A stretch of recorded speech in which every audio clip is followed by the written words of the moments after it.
Ivy Marlowe felt like a counterfeit coin someone was about to inspect. At 26 years old, she was a single mother and a night shift waitress at the La Sirena, a diner in Harbor City that always smelled of stale coffee and industrial cleaner. Tonight, however, she was not at La Sirena. She was at Solstice, a lounge in the Elysian district where the ice in the glasses probably cost more than her daily tips. Her roommate, Tess, had set this up, a blind date. Tess, bless her optimistic heart, had insisted this was a good one, a friend of a friend who was supposedly just a nice businessman. Ivy had come with nothing. Her worn fabric wallet was empty save for a single, crumpled bus ticket for the ride home and a photograph of her daughter, Nova. Her shoes, the best pair she owned, pinched her toes, and she was painfully aware that her jacket was not lounge attire. It was just a jacket, meant to fight the coastal wind, not to make a statement. She'd been sitting at the small, reserved table for 10 minutes, her hands clasped so tightly in her lap her knuckles were white.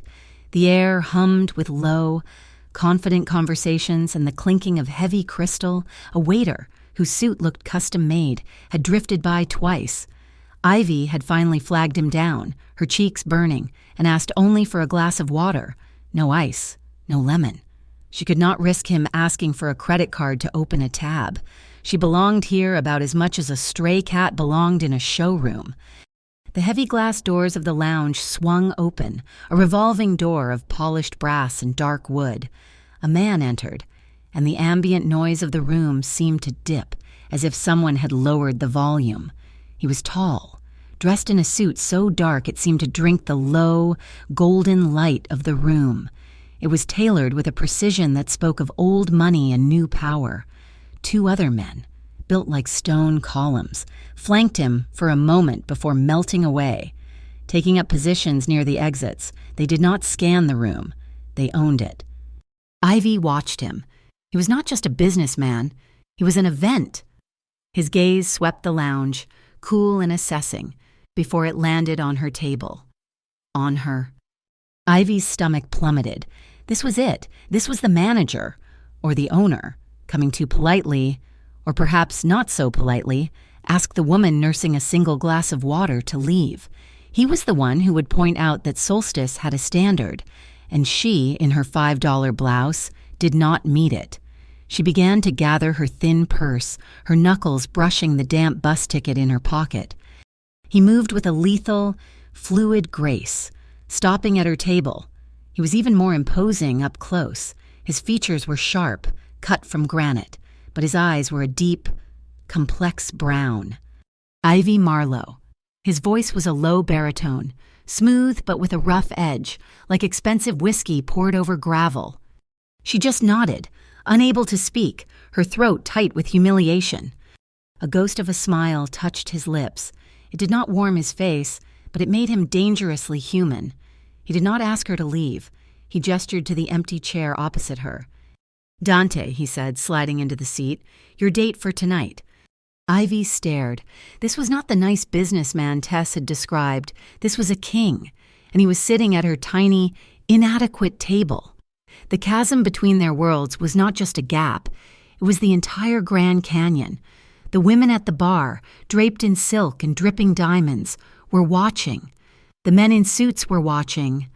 Ivy started, her voice a croak. She stood up, grabbing her purse. "I'm sorry. I think there has been a mistake. I have to go." She could not breathe. The shame was a physical weight pressing down on her chest.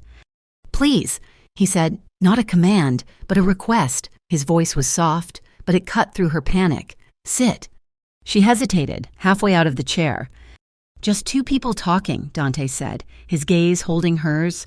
"No bill, no expectations, just a conversation." Slowly, as if pulled by an invisible string, Ivy sat back down. The waiter, sensing a change in the weather, materialized instantly. "Mr. Rinaldi, a pleasure," the waiter gushed. Ignoring Ivy completely, "May I recommend the 30-year Macallan, or perhaps a bottle of the Chateau Margaux for the table?" Dante never looked away from Ivy. "What are you having?" he asked her. Ivy flushed. I just have water." Dante met the waiter's eyes. The chill in his gaze was palpable. Then I will have what she is having, a glass of water, no ice. The waiter, flustered, nodded quickly and vanished. Dante Rinaldi, head of Rinaldi Holdings and, secretly, the undisputed boss of the Orion Syndicate, turned his full attention back to the waitress from the La Sirena. They sat in silence for a moment, the only sound the distant murmur of the lounge. Ivy was surprised to find the silence was not uncomfortable. It was just watchful. Before she could think of something to say, a new voice interrupted, thick and slurred. Well, look at this. A man, his face flushed with alcohol and entitlement, was leaning over their table. He was in his 50s, wearing a suit that was expensive but poorly fitted. "Some people just do not know their place," the man sneered, his eyes raking over Ivy's jacket. "This is the Elysian District. Sweetheart, you lost the bus station is 3 blocks south." Ivy froze, the old, familiar sting of class-based contempt hitting her. She instinctively started to shrink, to make herself small, a tactic she had perfected. Dante did not look at the man. He did not raise his voice. He simply placed one large, steady hand on the back of Ivy's empty chair. The motion was protective, proprietary. "She is exactly where she belongs," Dante said, his voice dropping to a near whisper. But this whisper was colder than a Harbor City winter. It was the sound of a blade being unsheathed. "You, however, are interrupting. I suggest you find your way back to wherever it is you came from, now." The man paled. He recognized the tone, if not the man. He saw the danger he was in. Even if he did not understand it, he muttered an apology, stumbling backward, and quickly disappeared into the crowd. Dante removed his hand from her chair and leaned back, as if nothing had happened. Ivy let out a breath she had been holding. "Thank you." For what he asked, as if the encounter was beneath his notice. He gestured to her hands, which were now gripping her water glass. "Tess mentioned you are a waitress, La Sirena. That is a late shift." Ivy blinked, thrown by the sudden, normal question. "Yes, I work the overnight, 10 until 6 in the morning." "That must be difficult with a daughter," he said. Ivy's defenses snapped back up. "How did you know about Nova?" "I asked Tess about the person I was meeting." He said simply, without apology. "She said you have a 6-year-old and that you paint." This was the last thing she expected. He had not asked about her sign, her favorite movie, or any other banal blind date trivia. He had asked about the things that defined her. Yes, Ivy said, a little of her tension easing. "Nova is my world. The painting, that is just something I do on the side. Murals, mostly. For community centers, when I can—" "Why murals?" he asked. "Because they are big," Ivy said, surprising herself with the honesty. "They take up space. No one can ignore them. They are for everyone, not just for people who can afford to put them in a house." Dante watched her, his expression unreadable, but his attention was total. It was a powerful, unnerving feeling. He listened like it was his profession. Just as she was about to ask him a question, his phone, which was face down on the table, gave a single, silent vibration. He glanced at the screen. Ivy, upside down, could only see a string of random characters, but the intensity of his focus sharpened for a second. It was an encrypted message, a shootout at the Raven Cove docks. One of his lieutenants was pinned down. The Marrow Street crew was getting bold. Dante's thumb hovered over the reply. He could be at the docks in 15 minutes, but he looked at the woman across from him, a woman who looked at the world with the wary eyes of a fighter, but spoke about painting with the heart of a poet. He slid the phone back into his pocket, silencing it. The storm at Raven Cove could wait. "I have to choose to stay," he said, more to himself than to her. 12 more minutes. Ivy looked confused. "What?" "Nothing." He offered a small, rare smile. "Tell me about the mural you are planning next." But Ivy had seen the clock. "I am sorry," she said, checking her own cracked phone. "I have to go. My sitter, I have to relieve her by 9. She stood, and this time, he stood with her. The entire room seemed to rise in deference to him. "Allow me to drive you," he said. It was not a question. "No," Ivy said, perhaps too quickly. The independence was her only armor. "I am fine. I have my bus pass, but thank you. For the water, and for the gentleman." Dante studied her for a long moment. He did not push. He reached into his suit jacket and pulled out a simple, impossibly heavy black card. It was not a credit card. It just had a name and a number. He turned it over and, with a pen that appeared from nowhere, scribbled something on the back. He pressed it into her hand. His fingers were warm, his touch firm. "You are right to be independent, Ivy, but independence should not mean isolation." She looked down at the card. On the back, in sharp, angular handwriting, he had written, "If the world forces you to shrink, call me to make it expand." Ivy Marlowe turned and walked out of the solstice, the billionaire Mafia Boss's card heavy in her hand, and the smell of ozone and old money whiskey lingering in her senses.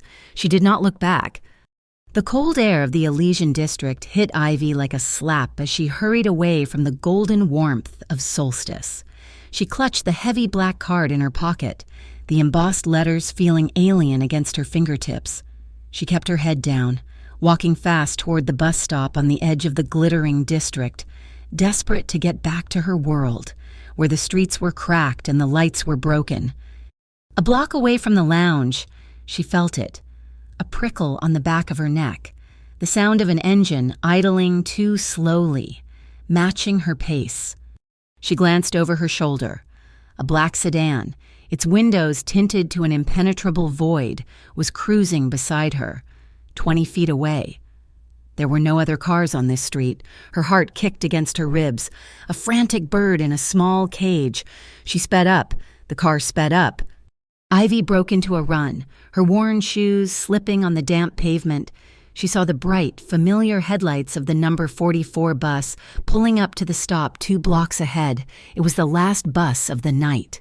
She sprinted, not daring to look back, fueled by a primal fear. The bus doors hissed open. Ivy threw herself up the steps just as they were closing, fumbling in her pocket for the crumpled ticket. She collapsed into a seat at the very back, her chest heaving. As the bus pulled away from the curb, the black sedan glided past, slowing for just a second. Ivy could not see the driver, but she knew, with absolute certainty, they were looking right at her. Her blood ran cold. The bus turned the corner, and the car was gone. She rode the 9 miles back to her apartment in a state of vibrating tension. The card in her pocket suddenly felt less like an offer and more like a curse. When she finally let herself into her small, second-floor apartment, the scent of lavender-scented laundry soap and the sound of her daughter's soft breathing finally unknotted the fear in her stomach. Nova was asleep, her small body curled around a threadbare stuffed seal named Salty. Her 6-year-old face was relaxed in a way Ivy's had not been in years. This, Ivy thought, this was the only thing that mattered. She kicked off her pinching shoes and went to the small corner of the living room she used as a studio. A large piece of butcher paper was pinned to the wall. Using a piece of charcoal, she began to sketch, her hand moving with practiced speed. It was her dream, a community studio, a place where the kids in her neighborhood could paint, a wall of their own. She added a new detail, a wide-open door. Her phone buzzed on the counter, the sound unnaturally loud in the quiet apartment. It was a number she did not recognize. The text was short, brutal. "Do not get involved with Rinaldi if you want your kids safe." Ivy dropped the charcoal. It snapped in 2 on the floor. She stared at the words, her breath catching. Her first instinct was to delete it, to pretend she had never seen it. Before she could, another message buzzed through, a different unknown number. "This is the Bureau of City Integrity. You were seen tonight at Solstice. You can help us clean up Harbor City. Call us." Ivy backed away from the phone as if it were a snake. The BCI, they were the supposedly clean, the internal affairs of the city. But the message felt just as threatening as the first one. Miles away, in a penthouse apartment that seemed to float above the city in the Aurelian Tower, Dante Rinaldi stood before a wall of glass. The lights of Harbor City glittered below him like a field of scattered diamonds. Marrow Street crew, his head of security, reported. A man as quiet and solid as the marble floor. The sedan was theirs. They were targeting you, sir. But they saw the girl. She's now considered leverage. Dante's jaw tightened, the muscle feathered, a single sign of the cold rage building inside him. He had put her in danger. He had sat with her for 12 minutes, enjoying the novelty of her honesty, and in doing so, he had painted a target on her back. "Deploy the Metropolitan Security Commission," Dante ordered, his voice low. "The discreet team. I want eyes on her and the child. 2-man rotation, non-visible, no marked cars, no suits. I want them looking like locals. If they get close enough to scare her, you have failed. Is that understood?" "Yes, sir." "And the Marrow crew?" "Handle them," Dante said, quietly. "I want the driver of that sedan to forget her face." The next morning, the La Serena diner was in the midst of its sluggish pre-dawn lull. Ivy had not slept. She moved on autopilot, pouring coffee for the last of the night shift workers and the first of the truckers. Her eyes were gritty, her nerves shot. Every time the bell over the door chimed, she flinched.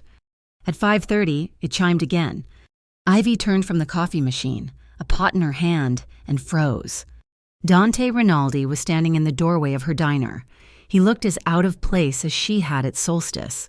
His suit was gone, replaced by dark jeans, a simple black shirt, and a leather jacket that probably cost more than her car. But even dressed down, he radiated an authority that made the vinyl booths and linoleum floors look cheap and tired. He slid into a booth, not the one by the window, but the one in the back, the one with a clear view of both the door and the kitchen. Ivy walked over, her hands slick with nervous sweat. "We have a special on the pancakes," she said, her voice hollow. "I am not here for the pancakes," he said. His eyes met hers, and he saw the exhaustion and the fear in them. "I will have what you have on your break. Tess told me. Black coffee, 2 slices of dry rye toast." She stared at him. That was, in fact, the cheapest, fastest thing she ate. She nodded, wrote it down, and turned to put in the order. When she returned with the coffee and toast, he was waiting. "I'm here to apologize, Ivy." "For what?" "For last night, for the attention it brought you. It was not my intention." "I do not know what you are talking about," she lied, her voice brittle. "Yes, you do." He slid a small, plain white envelope across the table. It was not thick, but it was heavy, for the trouble. Ivy pushed it back. "I do not want your money." He nodded, as if he expected this. "Good. Then let me offer something else." He leaned forward and his voice dropped. "Let me buy you a real dinner. Somewhere you choose. Somewhere you feel comfortable. Somewhere you can bring your daughter. My treat, as an apology for a bad first date." Ivy's heart was hammering. The man was a walking contradiction. He brought danger to her doorstep and then offered to meet her child. Across the street, parked between a laundromat and a check-cashing store, a man in a beige sedan lifted a camera with a long-range lens. He snapped 3 photos, Dante leaning forward, Ivy's hand pushing the envelope. The intensity of their conversation. He was from the Interstate Financial Crimes Unit, and he had just tagged Dante Rinaldi's new unknown associate. Ivy saw the flash, a tiny glint of light reflecting off the diner's window. Her head whipped toward the street. She saw the man lower the camera. Her maternal instinct, more powerful than any fear, flared into a hot, protective rage. They were watching her. The bell chimed. Tess walked in for her morning shift, saw Dante, and nearly dropped her bag. "Ivy," Tess hissed, dragging her to the kitchen minutes later. "What is he doing here? I have to tell you something. The BCI called me. They asked about you. They asked about the blind date. Ivy. They said they want to talk to you. They said you could be a hero. They want to use you. Ivy. They want to use you to get to him." Ivy leaned against the cold stainless steel of the prep table. The world was spinning. Anonymous threats, government threats, a mafia boss in her booth, photographers across the street. She looked through the service window. Dante was sipping his black coffee, watching the street, his face a mask of calm patience. He was dangerous. He was the eye of a hurricane, and he was sitting in her diner. But then she thought of the text call me to make it expand. She was trapped. She was a single mom with an empty wallet and a crumpled bus ticket, but for the first time, she had two different, powerful groups trying to pull her strings. She looked at Dante, then at her own reflection in the steel. She could run, try to disappear into her safe, poor life, or she could pick a side. She could face the danger head on, not just for herself, but for the chance to finally, maybe, change her daughter's future. She walked out of the kitchen. Ivy agreed. She met him 3 nights later, her heart a heavy stone in her chest, but he had kept his word. The restaurant, Juniper and Smoke, was not in the Elysian district. It was a small neighborhood bistro with exposed brick walls, warm Edison bulbs, and a chalkboard menu. It was nice, but it was real. It was a place she could have walked into on her own. Dante was already there, seated at a corner table just as he had been at the diner. He stood when she entered, and the simple gesture felt more respectful than anything she had experienced in years. He was in a dark sweater, no suit, no armor, though she sensed it was always there, just beneath the surface. "I'm glad you came," he said, his voice that same low rumble. The dinner was, to her astonishment, normal. The waiter treated her with simple courtesy. Dante did not order for her, nor did he suggest the most expensive thing on the menu. He just waited. The burger is good here," she offered, feeling foolish. "Then I will have the burger," he said, closing his menu. He did not ask her about the men who had been watching her or the fear she was trying to hide. Instead, he asked about Nova. Does she like to paint, like her mother? "More than I do," Ivy admitted, a real smile finally touching her lips. "She is better, too. She sees colors I miss. She told me the other day the sky was not blue, it was tired gray. She is 6. She sounds sharp," Dante said. She is everything." Ivy hesitated, then decided to trust this fragile piece. "She is why I paint the murals, my new project, in the Yardlight district. I want to paint a whole wall of windows, all different, some open, some shut, some with cats on the sill, to show the kids there that there is always another view, another way to look out." "Open windows," Dante mused, taking a sip of his water. "You are not just giving them paint, you are giving them permission." "I'm trying," Ivy whispered. He was looking at her with that same unnerving, total attention. It no longer felt just dangerous. It felt like being seen. It happened in the span of a heart skip. The streetlight outside the bistro's main window, which had been casting a steady orange glow, flickered once, twice, then went dark. In that instant of sudden shadow, Ivy heard the screech of tires, a sound of rubber burning, of a car stopping too fast where it should not be. Before she could even turn her head to the sound, Dante was moving. He was not fast, he was immediate. One hand grabbed her forearm, a firm, non-negotiable grip. The other hand went to the small of her back.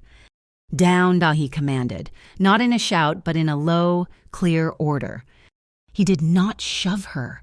He pulled her with him, a single, fluid motion, bringing her down off the bench and onto the floor, pulling her into the small, safe space behind the heavy wooden counter.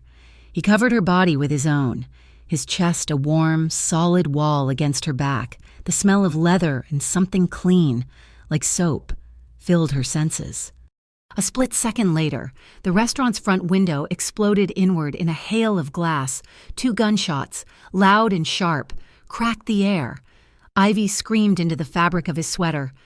Then there was silence, followed by shouts from the street. A car door slammed, more tires screeching, this time fading into the distance. Dante did not move for a full 10 seconds. He just stayed, solid and present, his hand on the back of her head, shielding her. "It is done." A new voice said from the doorway. One of Dante's men, who Ivy had not even seen enter the restaurant, was standing where the window used to be. Dante released her, his movements smooth. He stood up, blocking her from the view of the street, and offered her a hand. She took it. Her legs were shaking so violently she could barely stand. "I am so sorry," the restaurant owner, a small man with a mustache, was babbling. "I do not know what—" Dante was already walking toward him, pulling out a thick money clip. "You did nothing wrong. My friend, this was not about you." He placed a stack of $100 bills on the damaged counter. "This is for the window, for the new door, and for the trauma. My team will be here in 5 minutes to clean this up. You will not have to make a single call." 2 men in dark, unmarked uniforms were already sweeping up the glass. They moved with an efficiency that was terrifying. Ivy watched, dumbstruck, as they boarded up the window from a kit in their trunk. It was as if they had done this 100 times, a wind that never blew. "We are leaving," Dante said to her, his voice gentle but firm. He took off his leather jacket and draped it over her shoulders. It was incredibly warm and settled on her like a lead blanket, comforting and heavy. He guided her out the back exit to a black armored sedan she had not seen arrive. He opened the door, and she slid in. The door shut with the heavy, final thud of a bank vault. Ivy sat in the plush leather seat, her body finally succumbing to the adrenaline. She was shaking from head to foot, her teeth chattering. Dante got in beside her. He did not touch her. He just watched her, his face a mask of cold fury. But she knew the fury was not directed at her. "You do not owe me anything, Massine," he said, his voice tight. "Except to be safe." "I hate this," Ivy choked out, the words surprising her. "I hate this feeling. I hate being protected." His head snapped toward her. "I ran away from a man once," she said, the memory tasting like ash. "My ex, Nova's father, he said he was protecting me too. Protecting me from bad jobs, from friends he did not like, from my own choices. It was not protection. It was a cage." Dante was silent for a long time. The car moved silently through the dark city streets. "Protection," he said finally, his voice measured, "is creating the space for you to choose. Control is taking that space away. I pulled you to the floor tonight to give you the choice to get up tomorrow. That is all." The car stopped. They were not at her apartment. They were at the North Glass Embankment, a high, lonely place that overlooked the lights of Harbor City. "Come," he said, getting out. She followed him to the railing. The wind was high here, whipping her hair. She clutched his jacket tighter. "Show me, he said. "What?" "The windows! Show me your mural!" Numbly, she reached into her purse and pulled out the folded, charcoal-smudged sketch. She unfolded it in the dim light of the city. He studied the drawing of the open windows, his expression unreadable. "My mother," he said, his voice suddenly raw. "She was an artist. She loved bright colors. She was married to my father. He was a monster, but he was not the only one. He was part of a system, a power that hurt people just because they hurt her. For years, she was trapped behind a window she could not open." He looked at Ivy, and his eyes, for the first time, were not hard or watchful. They were soft and filled with a profound, old pain. "I am crushing that system, Ivy. I am taking it apart, piece by piece, from the inside. That is the truth." Before she could process this, her phone rang, the sound a jarring intrusion. It was Nova's picture. It was a FaceTime call. "I have to take this," Ivy said, her voice shaking. She answered. "Mommy," Nova's high-pitched voice filled the air. She was in her pajamas, holding Salty the seal. "You forgot story time." "Oh, baby, I am so sorry. Mommy got held up. I am coming home right now." "But who is that?" Nova asked, her head tilting. She had spotted Dante in the frame.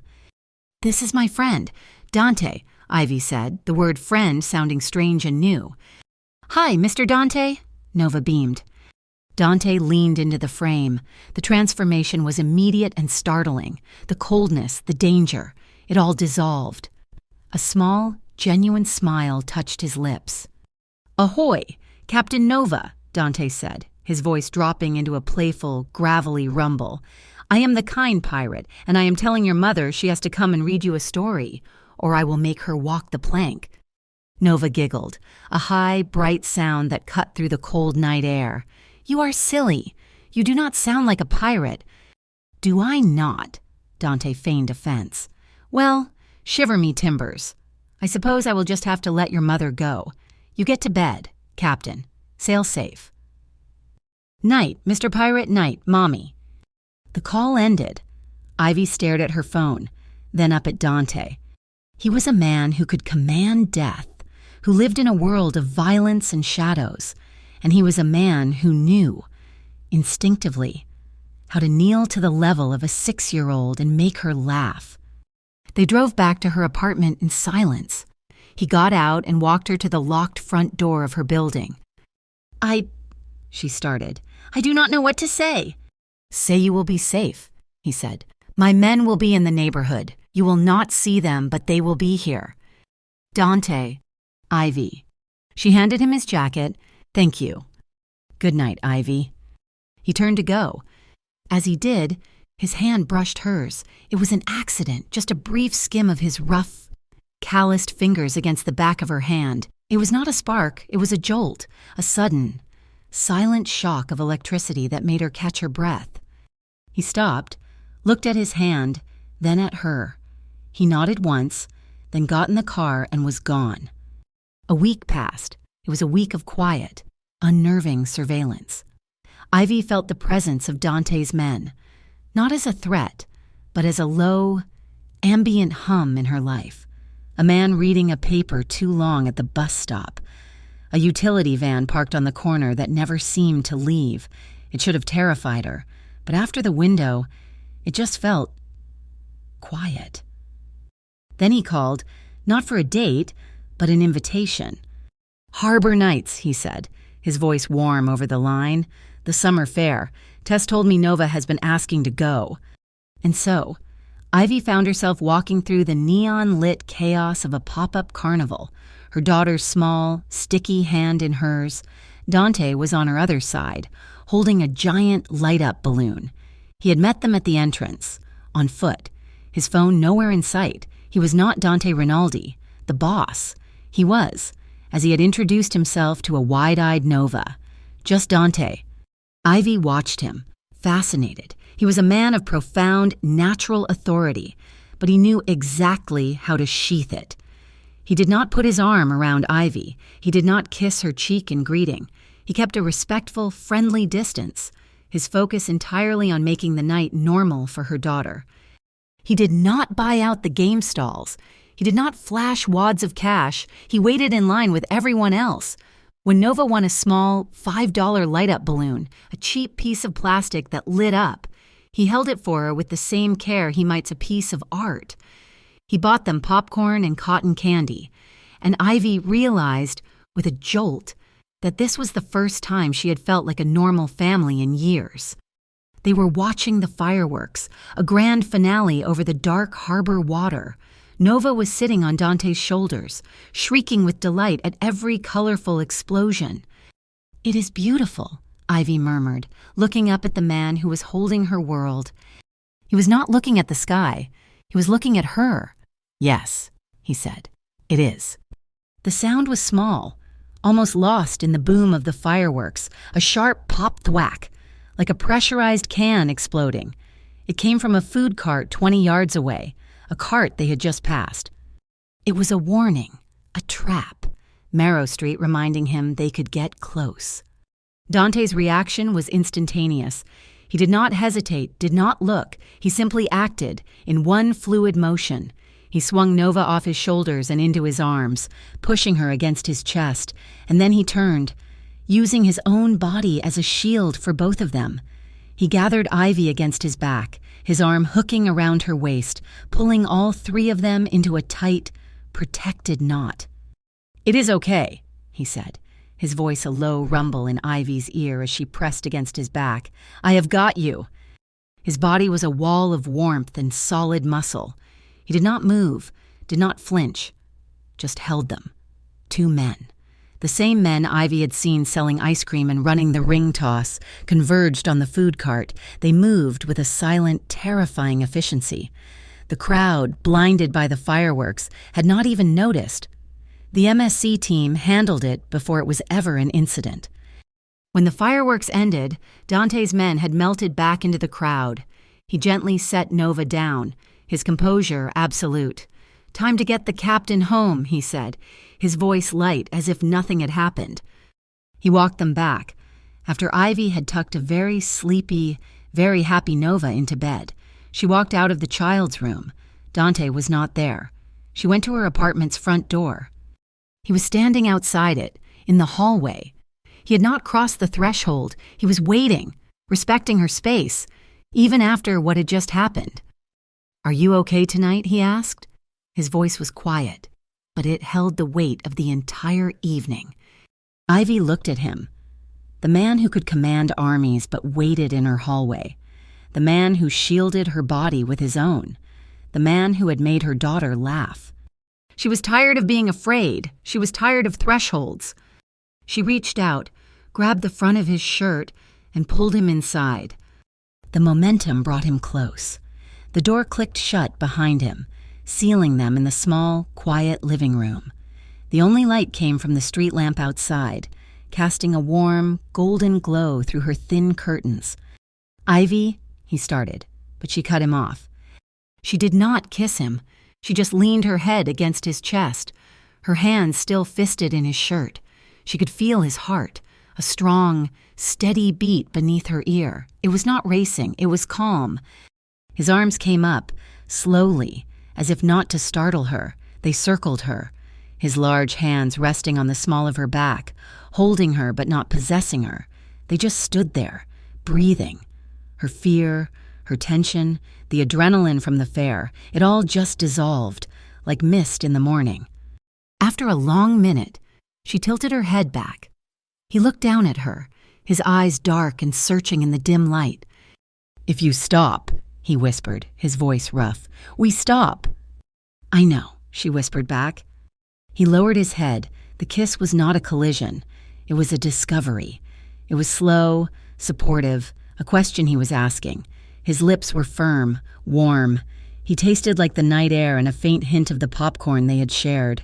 His hand moved from her back, up her side to cup her jaw, his thumb stroking her cheekbone.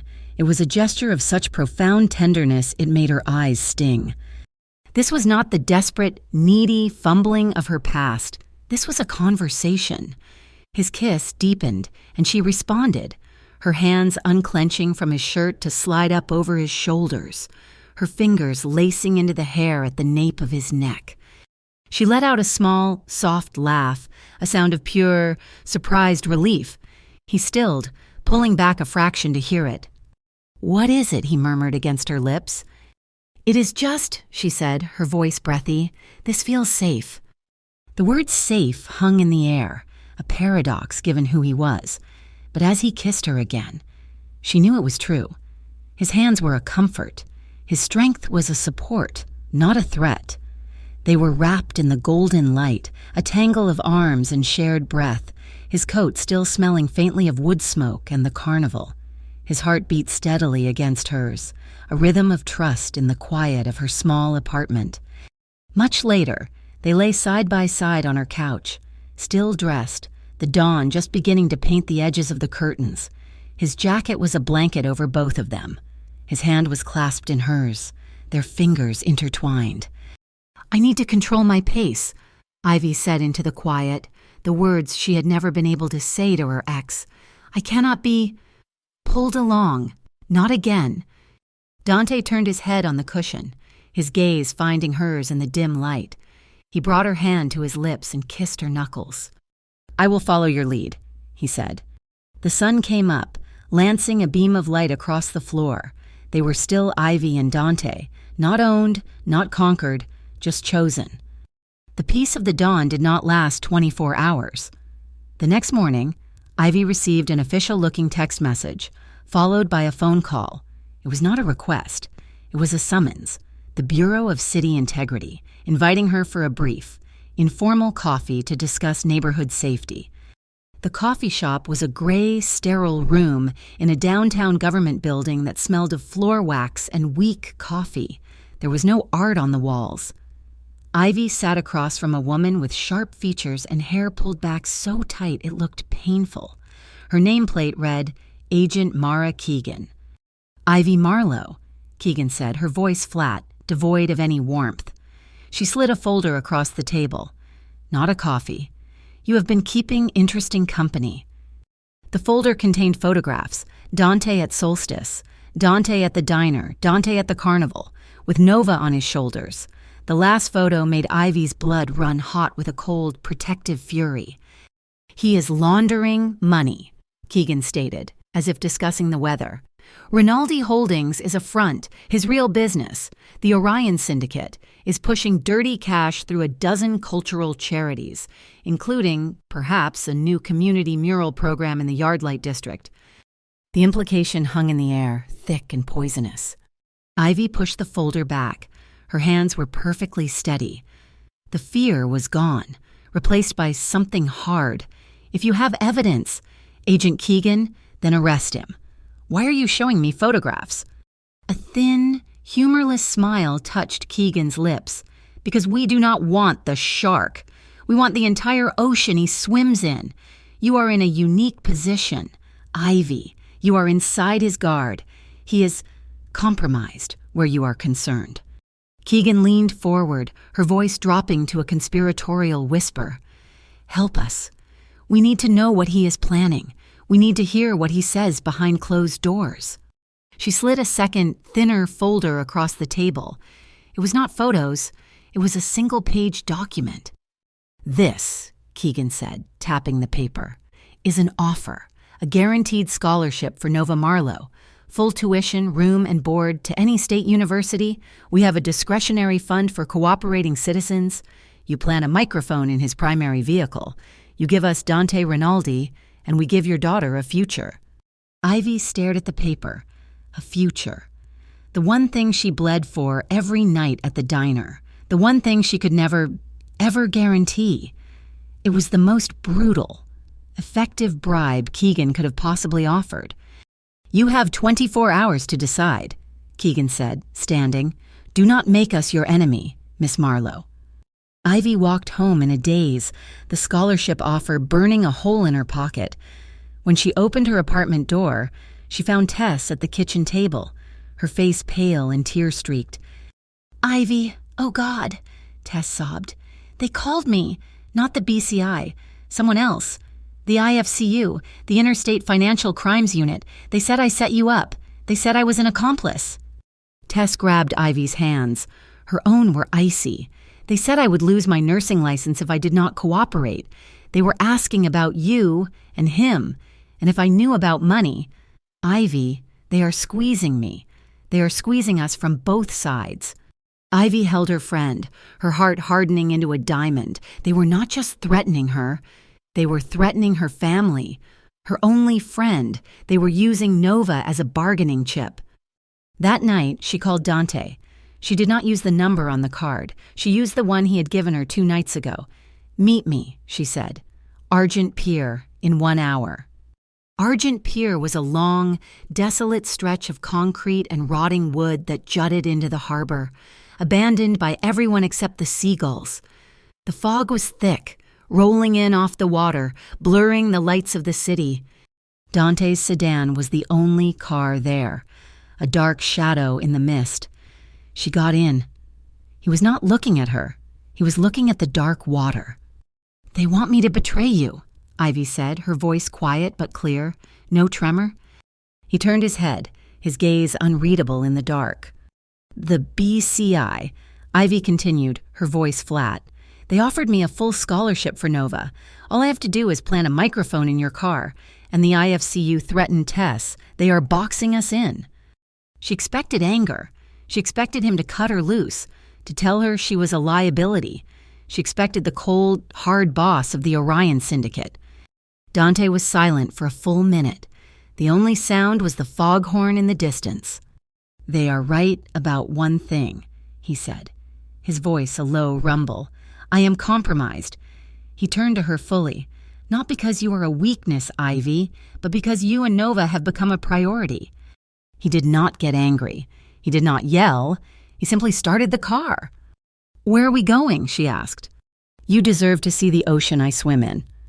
He drove them out of the city to an old, unmarked warehouse in the industrial sector. He led her inside, to a freight elevator, and down, deep down. The doors opened not into a warehouse, but into a climate-controlled, brilliantly lit bunker. It was not filled with guns or drugs. It was filled with file cabinets, thousands of them.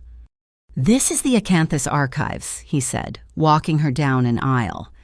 He pulled open a drawer. It was not full of cash. It was full of building permits, medical supply invoices, and lease agreements. "The BCI says I launder money through cultural charities." He pulled another file. "This is the deed to a building in the West End. We are retrofitting it. It opens in 2 months as a shelter for women and children. This," he pulled another, "is the budget for a free night clinic in the same neighborhood. We fund it anonymously through 3 different shell corporations." He led her to a large table. "This is the Orion Syndicate." He unrolled a blueprint. "This is where we were. Drugs, prostitution, gambling, the old ways. My father's ways." He then unrolled a second blueprint over it. "This is where we are going. Logistics, shipping, port security, taking over the entire supply chain, but making it gray, not black. I am choking out the old crews like Marrow Street, who still deal in human misery." He looked at her, and his eyes were raw with the truth. "There was blood, Ivy. There was darkness to get here. I am not a good man. Not in the way the world wants, but I am pulling it into the light." Ivy looked at the files, at the plans, at the man who was rebuilding his empire from the inside out. "This is what they are afraid of," she said, her voice soft. "Not the crimes, the change. You are becoming legitimate. You are becoming a competitor they cannot control." "Exactly." Ivy turned to face him, standing in the heart of his secret world. "I will not be a part of a system that hurts people." "I know. I need a boundary," she said, her voice gaining strength. "A hard line. If I am in this, if I am with you, I need your word." "Name it." "No touching minors, no human trafficking, no forced addiction, any of it, and I am gone. And I will burn this place to the ground on my way out." Dante did not even hesitate. "That is my law, too. Ivy. The law I'm enforcing. The reason Marrow Street is trying to kill me." A new silence settled between them, not of fear, but of alliance.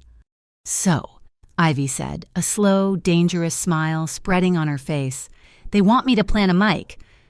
Dante looked at her, his own expression catching her fire. "They do."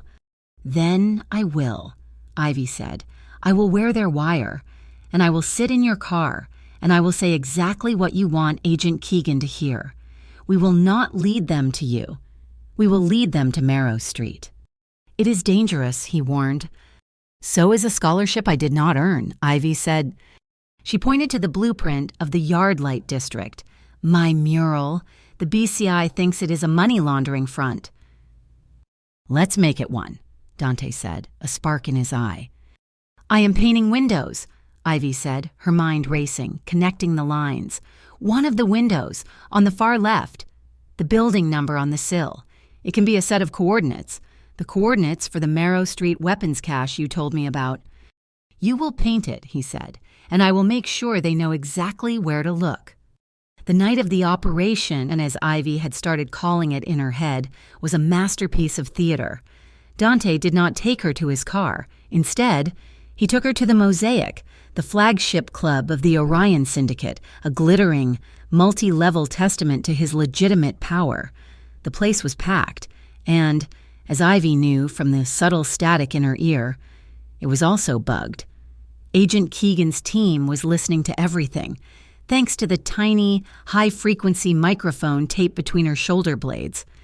"You seem tense," Dante murmured, his lips close to her ear in the thrumming bass, a perfect picture of a new couple in a loud club. His hand rested on the small of her back. She knew, for the BCI, this looked like an intimate gesture. For her, it was a grounding touch, a reminder that he was there. Just a lot of people, Ivy said, her voice a little breathless, playing the part of the overwhelmed waitress. Stay with me, and you are the only person they will wish they were, he replied, a line so smooth it could have been for the listeners or just for her. He led her to a private booth, elevated above the crowd. I will be right back. Do not move, he said, and kissed her forehead, a simple public gesture that sent Keegan's surveillance team into a frenzy of note-taking. This was her cue. Ivy waited 30 seconds, then slipped out of the booth and headed for the lavish, marble-tiled restroom. She went into the third stall. As planned, taped underneath the antique toilet paper holder was a small, magnetic key box. Ivy pulled the single key, the key to the service entrance of the Yardlight warehouse, where her mural was, and slipped it into the empty sanitary disposal bin. She did not look at it. She just dropped it. A mistake. She knew Keegan's operative, a woman disguised as a janitor, would retrieve it within 5 minutes. She returned to the table. Dante was sipping a seltzer. Everything all right? Fine, she said. Just needed to powder my nose. He smiled. Good, because I have a headache, and I want to leave. He leaned in, and his voice dropped to a level that he knew the mic would still catch as a conspiratorial whisper. This whole week has been a nightmare. I just want the shipment off my hands.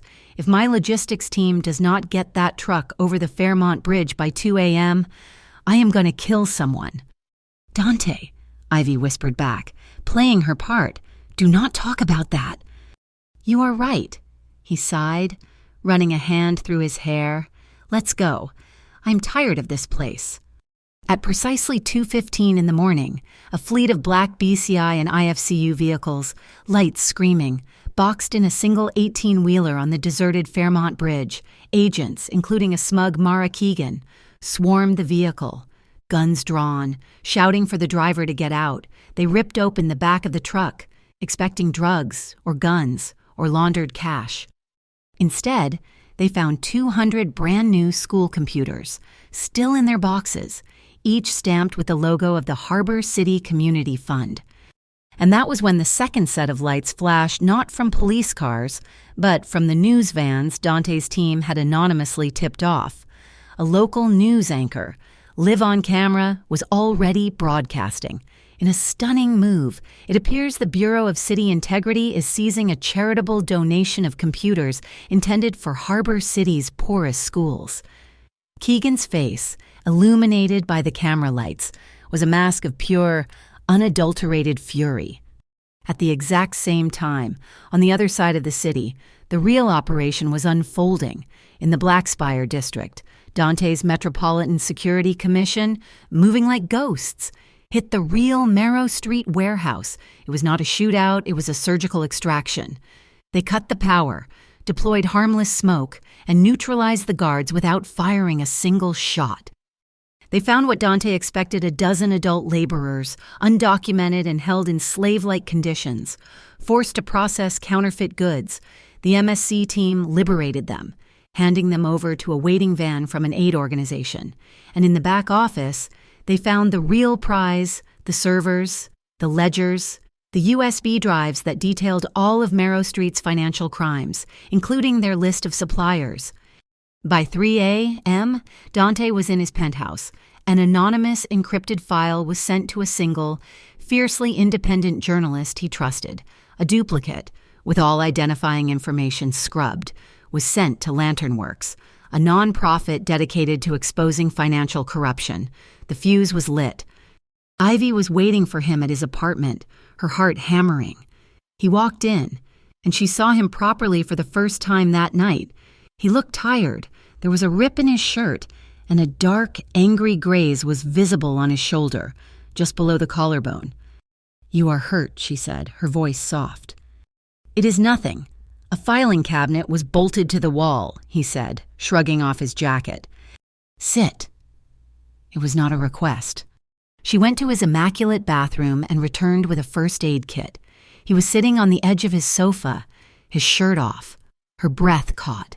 She had felt his strength, but seeing it was different. He was not bulky. He was lean, defined, and covered in the faint, silvery lines of old scars. She knelt in front of him, her hands trembling slightly as she opened an antiseptic wipe. "This might sting," she whispered. "Ivy," he said, his voice a low rumble. He caught her hand, the one holding the wipe. "You were brilliant tonight." "We were," she corrected, her eyes locking with his. She gently dabbed at the raw skin. He did not flinch, but his eyes never left her face. The air in the room was electric, charged with the adrenaline of the heist and something far more dangerous. Her fingers brushed his collarbone. His hand came up to rest on her waist, his thumb stroking a slow circle. It was a promise of what would come when the storm finally passed. She leaned in, and he met her. A kiss that was not a kiss. It was the barest, briefest press of his lips to hers, a touch, a shared breath, a seal. The moment shattered. A bright, tinny ringtone filled the room. Ivy's phone. She pulled back, flustered, and saw Nova's face. Dante's expression changed. The predator was gone. He gestured, "Answer it." He was in a high-stakes meeting, his lieutenants on a video call on his laptop, discussing the fallout. He muted them with a single tap. Ivy hit the button. "Hi, baby. Is everything okay?" "Mommy, I did it." Nova's face was beaming. "I got a perfect score on my reading test, 100%. "Oh, Nova, that is amazing." "Is Mr. Pirate there?" Nova squinted. Dante leaned into the frame, his face serious. "Captain Nova, a report, if you please. What was the book?" For the next 5 minutes, while his entire criminal enterprise waited on mute, Dante Rinaldi listened with rapt attention as a 6-year-old girl breathlessly recounted the entire plot of a book about a rabbit who lost his carrot. When the call ended, Ivy was smiling, tears in her eyes. "Thank you for that." "She is the priority," he said, his voice soft. He unmuted his call. "Report." His head of security's voice was grim. "Sir, we have a problem. The data we pulled was incomplete. Silas Brigg. He kept a personal copy, a kill switch, and he just used it." Dante's phone buzzed, a single text message from an unknown number. He opened it. It was a photo. Tess, tied to a chair. The message was simple. "The girl for the girl. Your whore in the USB with the real data. Raven Cove. 1 hour. Or she joins the harbor floor."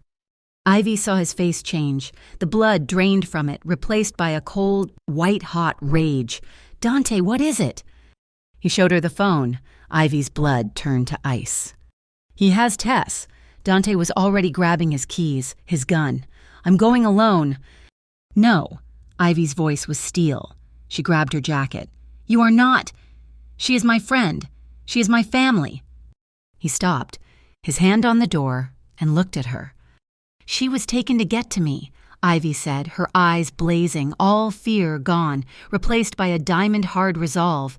"You said I get to choose. I am choosing. I am going with you." He saw the same fire he had seen in the archive, the same strength he had seen in the club. She was not a liability. She was his partner. They locked eyes, an army of 2. "We go," he said. Raven Cove was a graveyard of forgotten ships and rusting metal. Warehouse 17 was at the far end of the pier, a huge, dark box silhouetted against the polluted glow of the city. Inside, Silas Brigg, the head of the Marrow Street crew, was pacing. He was not a fool. He was a rat, and cornered rats are the most dangerous. Tess was tied to a chair in the middle of the vast, empty floor. She was terrified, crying silently. But she was unharmed. Silas was not a killer by nature. He was a merchant, and he was here to barter. He was streaming the entire scene from a laptop, not to the public, but to a single, private client. "You see, Agent Keegan," Silas sneered at the webcam. "The product is secure. Rinaldi is emotional. He will come." On the other screen, Mara Keegan's face was a mask of cold impatience. Just get the drive, Silas. And get the girl, the one Rinaldi cares about. She is the real prize. A car door slammed outside. Silas grinned and cut the feed. Dante Rinaldi walked into the warehouse, his hands empty, held slightly away from his body. The cavernous space was lit by a single, swaying bulb. "The dramatics! Silas," Dante said, his voice echoing, "it is beneath you." "Is it?" Silas gestured to Tess. "She is my insurance." "I am here, as requested," Dante said, "alone." But he was not alone. High above, a military-grade drone, as silent as an owl, hung in the night sky, its thermal camera feeding a live image to a small, custom-built receiver in Dante's ear. He knew exactly where Silas was, where Tess was, and where the two gunmen in the rafters were. What he did not know, until a faint scraping sound came from the ventilation shaft above Tess, was that Ivy had not listened. Ivy's heart was a drum against her ribs. She was crawling through a metal duct, the smell of rust and salt in her nose. This was a skill she had learned not from a life of crime, but from being a broke waitress. The La Serena's kitchen had a similar, ancient ventilation system that she used to sneak food to the homeless out back without the manager seeing. She moved, silent as a spider, until she was directly over the scene. "The drive. Rinaldi," Silas demanded, his hand outstretched, "and I will let your friend's friend go." Dante held up the small, black USB stick. "You let Tess go first. She walks out that door. Then this is yours." "I'm not stupid," Silas shrieked, his composure cracking. As Silas took a step toward Dante, his focus shifting, Ivy acted. She kicked out the vent cover. It fell with a loud clang. She dropped the 10 feet to the floor, landing hard, rolling, and grabbing the leg of Tess's chair, pulling her out of the center. It was the perfect distraction. As Silas spun, shocked, Dante moved. He did not pull his gun. He did not need to. He closed the distance in 2 steps and seized Silas's outstretched arm, twisting it in a brutal, bone-creaking lock. "The data is already live," Dante hissed, his voice a blade in the dark, all pretense of civility gone. "I sent it to the Lantern Works. If I do not send a recall code in 5 minutes, they publish everything. Your name, your clients, your partners." A shot rang out, deafeningly loud, not from Silas's men. "Drop it!" Mara Keegan was standing in the doorway, her BCI team behind her, guns raised. She had been playing both sides, and now she was here to clean up. "Drop the drive." Rinaldi. Silas, in his panic, tried to lunge for Dante's gun. Dante slammed him to the concrete. "Now," Dante yelled, a single command. The MSC team, hidden outside, responded. It was not gunfire. A series of percussive thumps echoed, and the high windows of the warehouse shattered. Canisters rolled across the floor, hissing, thick, white. Harmless smoke poured out, instantly blanketing the entire warehouse in an impenetrable fog. "Ivy," Dante's voice cut through the chaos. Ivy grabbed Tess's hand. "This way," she yelled, pulling her friend. She could not see an inch in front of her. "Ivy, I cannot see," Tess screamed, panicking. Then Ivy saw it, on the floor. A faint, glowing green line, visible only in the dense smoke. Phosphorescent paint. Dante had been here. He had walked this floor, anticipated this chaos, and drawn a map for her. She gripped Tess's hand. "Follow the line, do not let go." Outside, the pier erupted in sirens, the IFCU. Responding to Dante's anonymous tip about a major BCI trafficking bust, swarmed the warehouse. They charged into the smoke, expecting to find criminals. Instead, they found a disoriented Mara Keegan and her rogue BCI unit, effectively caught in their own illegal sting. The two agencies, already at war, faced off in the chaos. Dante emerged from the smoke, holding Silas by the collar. He did not kill him. He walked him to the edge of the pier and, using a heavy anchor chain, bound him to a mooring cleat. He dropped the useless USB drive just out of Silas's reach. "The old life," Dante said, his voice calm. "It ends here."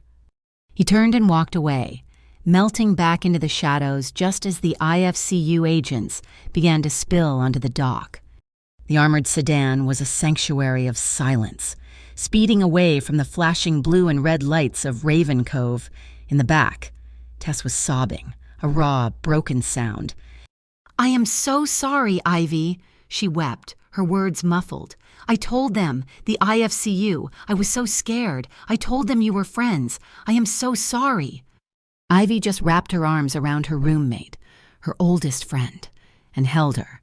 "It is over. You are safe. It is over." In the driver's seat, Dante said nothing. He drove, his eyes constantly checking the rearview mirror, watching the city fall away behind them. His left hand, steady on the wheel, was rigid. His right hand, the one he had used to pin Silas, was resting on the center console.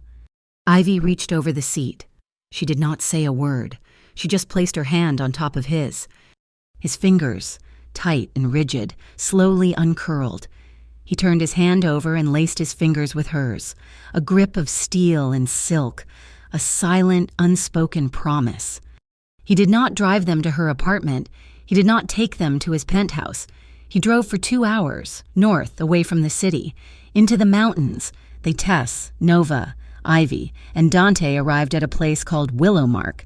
It was not a safe house.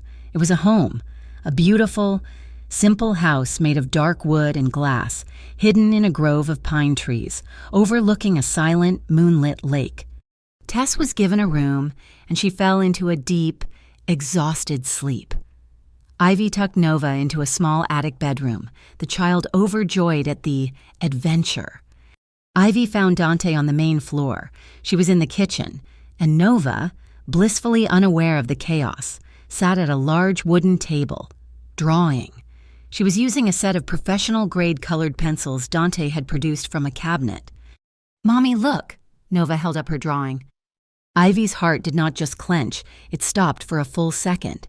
It was a picture of 3 people, drawn in a child's simple, honest lines. A tall man, a woman, and a little girl, all holding hands. Above them, Nova had drawn a sky full of bright, floating yellow circles. "It is us," Nova said, pointing. "It is me and you and Mr. Pirate Dante, and we are at the Lantern Festival." Ivy looked at Dante. He was watching Nova, his expression soft, unguarded, and full of a quiet wonder. "It is perfect, baby," Ivy whispered, kissing the top of her daughter's head. That night, after Nova was fast asleep, Ivy found Dante on the wide, dark porch. He was standing at the railing, looking at the black water. The mist was so thick she could see his breath. She came to stand beside him, pulling her borrowed sweater tight. "I used to think being afraid was a weakness," he said, his voice a low rumble in the stillness. "I was taught to cut it out, to never show it." Ivy watched him, waiting. "The first time I was ever truly afraid," he said, "I was 7. My father's associates came to the house. They were not there for a social call. My mother hid me. She pulled me under the massive dining table. She covered my body with her own, her hands over my ears, but I could still hear the shouting, the sound of glass breaking, a gunshot." He paused, his gaze lost in the mist. "She was trembling, and I was not afraid of the men. I was afraid for her. I was afraid of her trembling." He turned to her. "I have not felt that kind of fear since, not until tonight, when I saw that picture of Tess." Ivy's hand came up, almost of its own accord. She did not even realize what she was doing until her fingers brushed the faint, silvery scar near his collarbone, the one she had bandaged. "You are trembling," she whispered. He was a fine, controlled tremor in his shoulders. He caught her hand, not to push it away, but to hold it. He uncurled her fingers and pressed her palm flat against his chest, right over his heart. "It is quieter in here since you showed up," he said, his voice raw. "Even tonight, you make the world quiet." She stepped into his space, her other hand coming to rest on his waist. "Dante," she breathed. The porch was strung with small, warm string lights, the ones he had turned on for Nova. He pulled her closer, and they just stood there, swaying. It was not a dance. Not really. It was an anchor. He lowered his head. And this kiss was different. It was not a discovery. It was a claiming.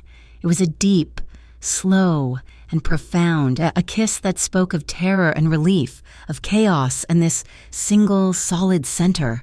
It was a long time before they broke for air. His hands moved from her back, up her neck, his fingers lacing into her hair, tilting her head back. She let out a small, shuddering sigh. Slow, he whispered against her skin, as if reminding himself, we go slow. He shrugged his jacket off his shoulders, and it pooled on the floor. Forgotten. Her hands slid under his sweater, her palms flat against the heat of his back. The window behind them began to fog with their shared warmth, blurring the dark lake outside. Every touch was a question, and every breath was a yes. He kissed her jaw, her throat, the sensitive place behind her ear, and with every touch, a new layer of her armor melted away. He led her, not by pulling, but by offering, and she followed, trusting him, trusting the steady, solid beat of his heart beneath her hand. The next morning, Ivy woke up to a sound she had never heard in her life, silence, and the smell of waffles. She walked into the kitchen to find Dante, wearing a simple t-shirt and jeans, pouring batter onto a hot waffle iron. Nova was at the table, which she had covered in paper napkins. "Welcome to the Waffle House," Nova announced. "I am the restaurant. What do you want?" Dante placed a perfect, golden waffle on a plate, adding berries, and set it in front of Ivy. He was watching her, his eyes warm in the morning light, a small, easy smile on his face. Ivy sat down, took a bite, and felt a dangerous, unfamiliar sting behind her eyes. It was the feeling of a life she had never, ever believed she could touch. The bubble of peace broke an hour later. Dante's phone, which had been silent, lit up with a news alert. He opened the link. The Lantern Works story had exploded. BCI corruption and Marrow Street's human trafficking ring exposed. The article was a surgical takedown, filled with irrefutable data, timelines, and scrubbed. Anonymous testimony from the workers they had freed. It painted a picture of Silas Brigg as a modern-day slaver and Mara Keegan as his complicit partner in the government. By noon, the news was everywhere. Silas Brigg was a wanted fugitive. Mara Keegan had been suspended, pending a federal investigation. The BCI was in ruins. Dante made his move before the end of the day. Rinaldi Holdings issued a press release. They were announcing the Harbor Restart Fund, an initiative to reclaim and revitalize the city's struggling neighborhoods. Their first project, a $5 million community arts center in the Yardlight district. Ivy read the press release over his shoulder, her heart stopping. Artistic director, Ivy Marlowe. "You did not ask me," she said, her voice faint. "I am asking now," he said, turning to face her. "The funding is real. The job is real. Your vision, your rules. You paint your windows. Ivy, as many as you want. Will you do it?" She hesitated, the weight of the offer, the title, the legitimacy, all of it crashing down on her. "Yes," she said. The victory was short-lived. The IFCU, now shattered by the BCI's implosion and their own colossal failure on the pier, was scrambling. They needed a win, or at the very least, they needed a scapegoat. Her phone rang. It was an official summons. They wanted her testimony. "I will handle this," Dante said, his voice turning to steel. "My lawyers will bury them." "No," Ivy said, surprising them both. She stood up, her back straight. She was no longer the woman from the solstice, nursing a glass of water. "They want my testimony. They will get it." She looked at Dante, her eyes clear and fierce. "I will not hide. I will not lie. I will go, and I will tell them the truth. I will tell them about the club. I will tell them about the mic. And I will tell them how we saved those people from Marrow Street. I am not you, Dante. I cannot live in the shadows. I will stand in the light." The day of the hearing was a media circus. The IFCU headquarters, a cold block of federal granite, was surrounded by two distinct, opposing crowds. On one side, community activists and neighborhood leaders holding signs that said, "Rinaldi's fund is rebuilding us," a wave of support Ivy had never imagined. On the other, protesters shouting, "No mafia whitewash," demanding Dante's arrest. Ivy stood in the center of the storm, Dante at her side, both flanked by the impeccably dressed lawyers from Cobalt and Sable. Nova was safe at Willowmark with Tess, but in the pocket of her simple dark blue dress, Ivy clutched a small, worn piece of yellow chalk her good luck charm, taken from Nova's art box. The hearing room was packed, hot and silent. The live stream camera's red light was on, broadcasting the proceedings to the entire city. Or it was, until the moment the chairman banged his gavel. Suddenly, the feed sputtered. A cyber attack. Analysts would later say a flood of junk data aimed at the city's network. Silas Brigg was trying to create chaos, a digital smokescreen for his escape. The technicians in the room cursed, but the hearing proceeded, cut off from the outside world. "Miss Marlowe," the IFCU chairman said, his voice weary, "you requested to be here. Please, enlighten us." Ivy walked to the podium. She did not look at the panel of inquisitors.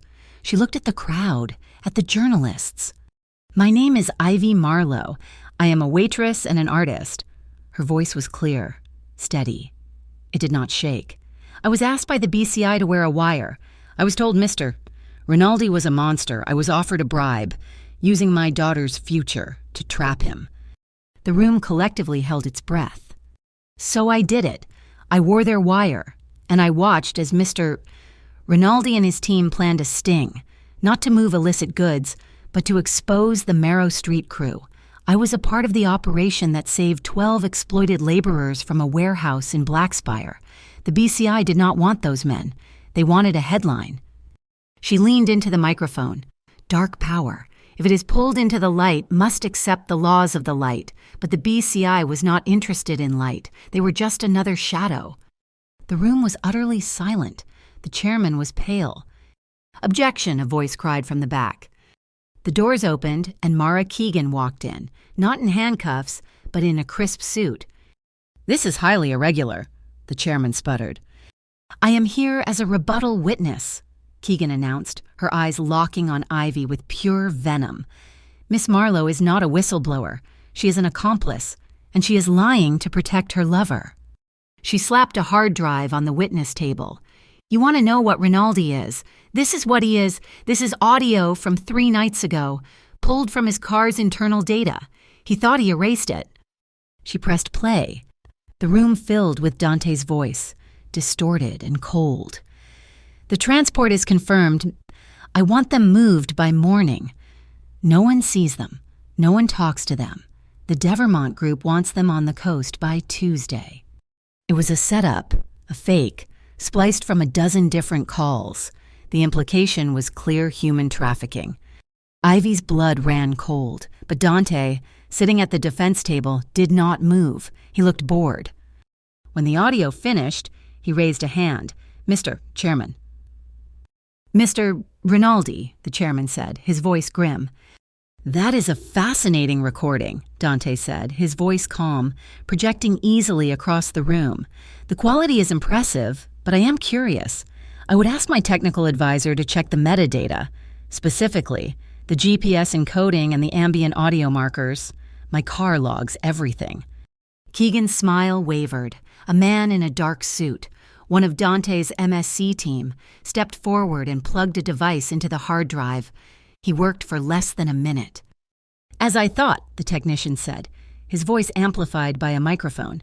"The GPS metadata on this audio file places Mr. Rinaldi's car at the Aurelian Tower. However, the background audio, that is a train horn. Specifically, the 8:30 p.m. freight train that runs through the Blackspire district. He would have to be in 2 places at once." He typed again. "Furthermore, the shadow analysis from the file's video component. The shadows are pointing the wrong way for that time of day. And finally," he hit a last key. The file's watermark flashed on the screen, a BCI internal evidence tag. Keegan had not just spliced the audio, she had built it on a BCI computer. Sloppy and arrogant, she had been played. The forgery was exposed.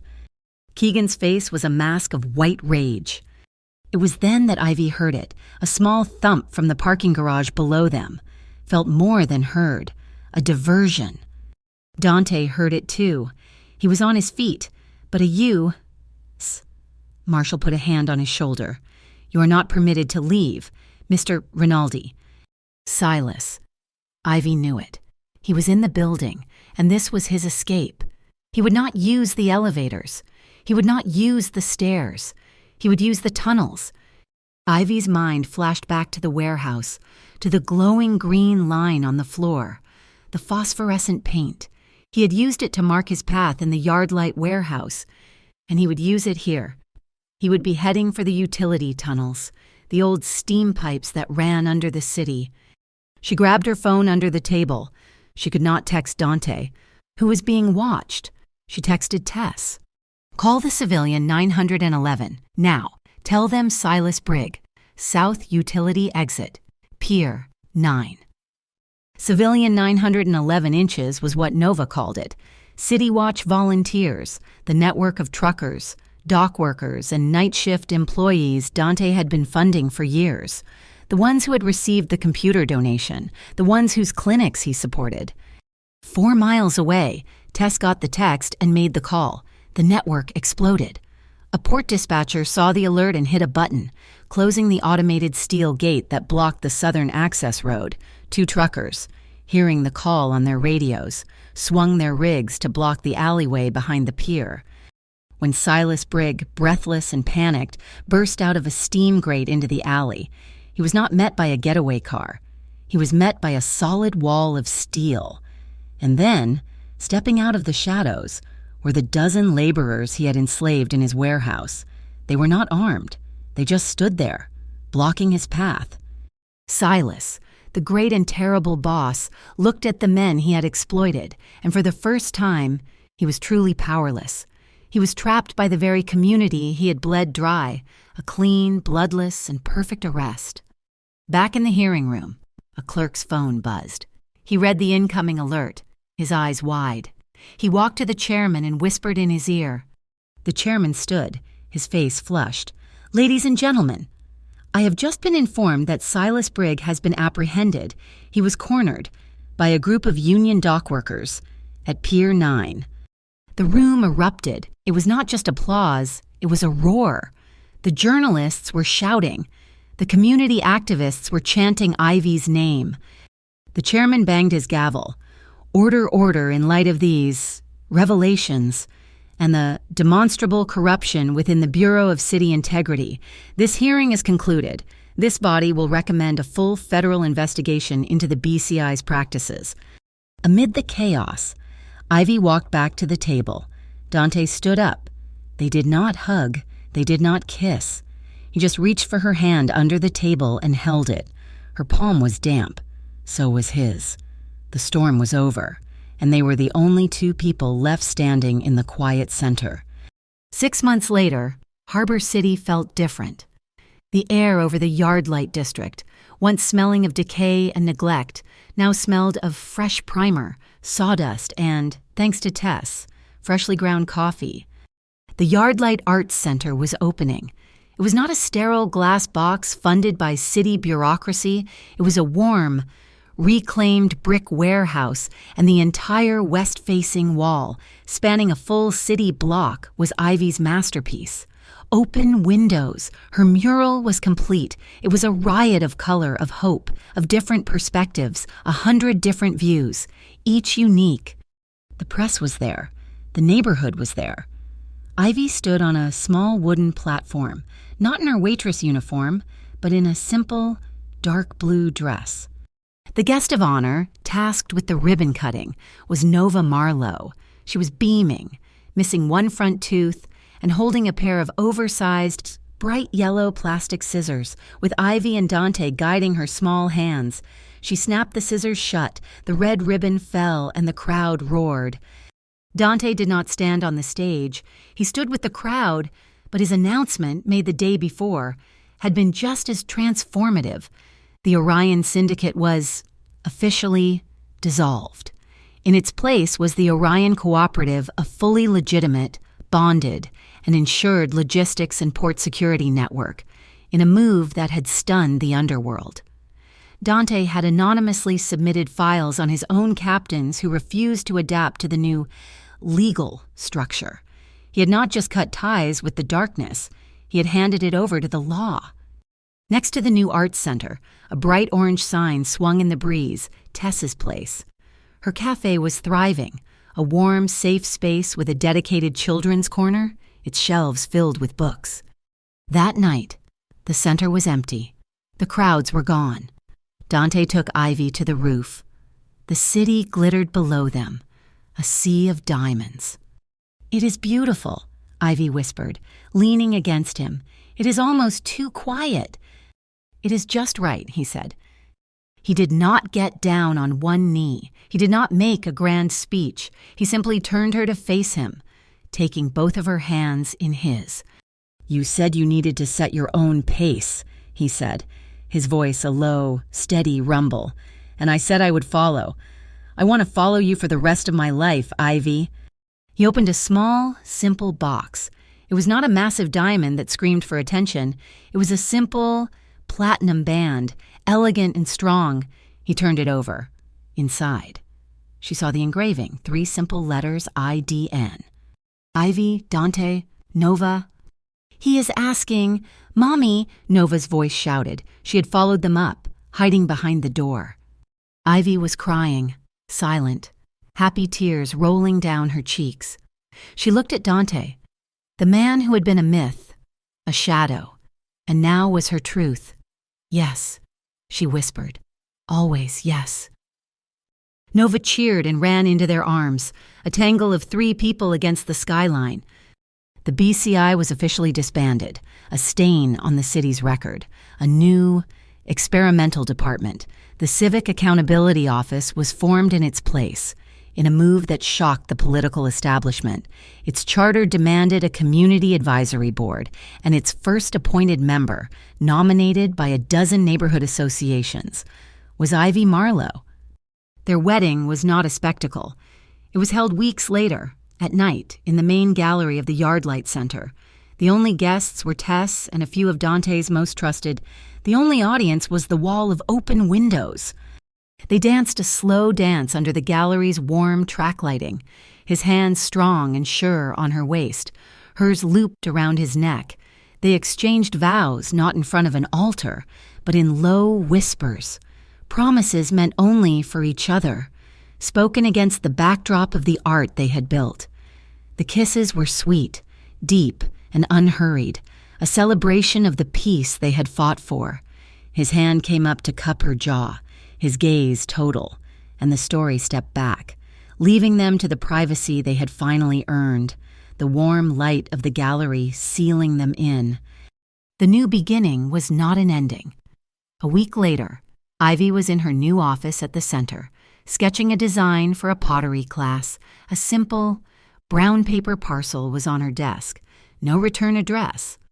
She opened it. Inside, there was no threat, no bomb. It was a small, leather-bound black book, a ledger. It was Silas Briggs' personal copy, the one he had hidden from everyone. But it was not his list of clients. It was his list of sponsors, the people who had funded his rise, and the last page contained a single, terrifying name, one that had never been mentioned, a powerful, untouchable state senator with deep, documented ties to the Devermont Group, a corporation that owned half of Harbor City. The evil was not a street crew. The evil was a system. Silas had just been a branch. This was the root. Dante walked in, holding 2 cups of coffee. He saw the book. He saw her face. He did not have to ask. He set the coffee down and put his hand on her shoulder. Ivy looked up at him. There was no fear in her eyes. There was no exhaustion. There was only resolve. They had chosen to stand in the light, and they both knew the light demanded a constant, long-term courage. The story was not over. It was just beginning. The final scene, Ivy and Dante were outside, watching the sun set on the mural. Nova, chalk in hand, ran up to the last, empty brick section. She drew one more window. It was not complex. It was simple, and through it, she drew a patch of bright, clear blue sky. Dante came up behind Ivy, wrapping his arms around her waist, pulling her back against his chest. He kissed her forehead. "We keep opening windows," he said, his voice low. A new, warm sunlight spilled over Harbor City.